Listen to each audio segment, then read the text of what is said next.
Learn how to add hyperlinks in Canva. The first step is to create or open an existing design in Canva. Once you have your design open, click on the element that you want to add a hyperlink to. This can be an image, shape, text box, or any other element that supports hyperlinks. Now, if you want to add a hyperlink to a specific part of the text, double-click the text box and highlight the desired text. Next, click on the link icon on the floating toolbar above the selected element.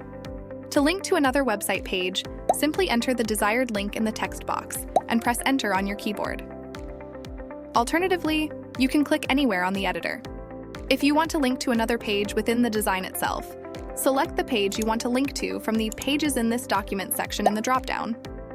Lastly, if you want to link to one of your recent designs, select it from the Recent section in the dropdown. Just make sure you have the necessary permissions to the design you're linking to, so it loads properly for your audience. And that's it! You've successfully added a hyperlink in Canva. Remember, hyperlinks are a powerful tool to enhance your designs and engage your audience.